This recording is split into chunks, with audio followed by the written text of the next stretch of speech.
नमस्कार, जय जय सिया राम। पूजा पाठ के इस परिवार में हम आपका हार्दिक स्वागत करते हैं। हम अपने घर में भगवान सत्यनारायण की पूजा का आयोजन करते हैं। उस आयोजन को करते समय हमें कुछ विशेष बातों का ध्यान रखना चाहिए। यह बातें बहुत ही महत्वपूर्ण हैं, इसलिए इस वीडियो को पूरा अवश्य देखें।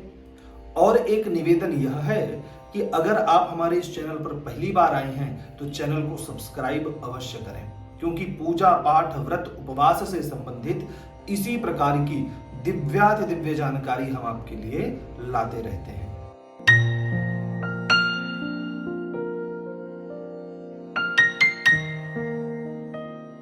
भगवान सत्यनारायण की पूजा हम किसी भी दिन कर सकते हैं।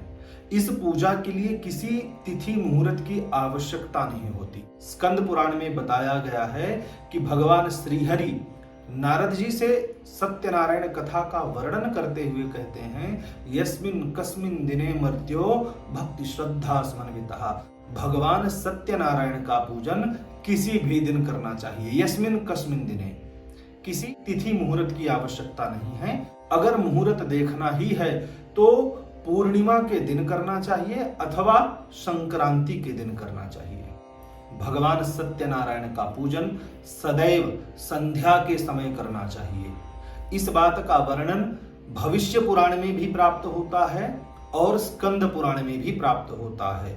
सत्यनारायणं देवम यजेत चैव निशामुखे, अर्थात भगवान सत्यनारायण का पूजन संध्या के समय में प्रदोष काल में करना चाहिए। तो जब भी आप अपने घर में भगवान सत्यनारायण की पूजा का आयोजन करें, तब इस बात का विशेष रूप से ध्यान रखें कि वह पूजन संध्या काल में हो, शाम के समय में हो। जब भी भगवान सत्यनारायण का पूजन करें तो त्रिसत्य व्रत का पालन अवश्य करें। त्रिसत्य व्रत क्या है कि हमको 3 दिन तक सत्य का पालन करना है, असत्य भाषण, झूठ नहीं बोलना है। कौन से 3 दिन? पहला तो वह दिन हो गया जिस दिन आपको भगवान सत्यनारायण की पूजा करनी है।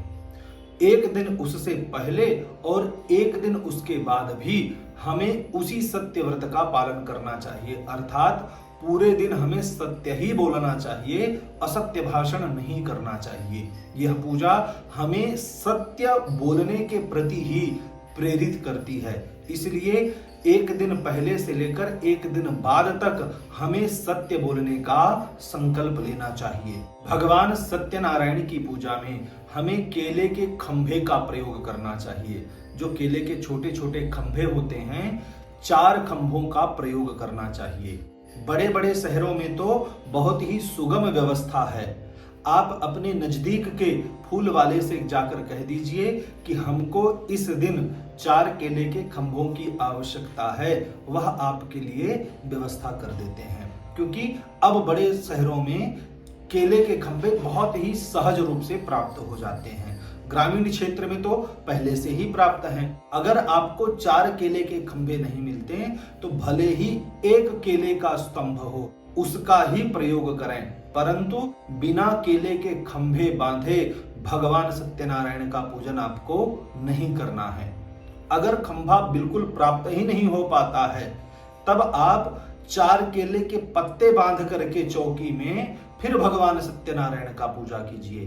परंतु केले के खंभे अथवा केले के पत्तों का होना अत्यंत अनिवार्य है, बहुत आवश्यक है। मात्र कलश रख करके आप भगवान सत्यनारायण का पूजन ना करें। केले के खंभे अथवा पत्ते का प्रयोग अवश्य रूप से करें। भगवान सत्यनारायण की पूजा में तुलसी पत्र, तुलसी मंजरी और पीले पुष्पों का प्रयोग अवश्य रूप से करें। थोड़े तुलसी पत्र, 1-2 मंजरी से काम नहीं चलता। अगर व्यवस्था नहीं है तो वह भी उत्तम ही है, परंतु आप भरपूर तुलसी पत्र, तुलसी मंजरी और पीले पुष्पों की व्यवस्था करें। क्योंकि जो भी परिवार में जन हैं, जो भी लोग हैं, जो बंधु बांधव पूजा में आपने बुलाए हैं, उन सब के हाथ में रख करके आपको कथा सुनानी होती है। इसलिए आप भरपूर तुलसी पत्र, पीले पुष्प और तुलसी मंजरी की व्यवस्था करें।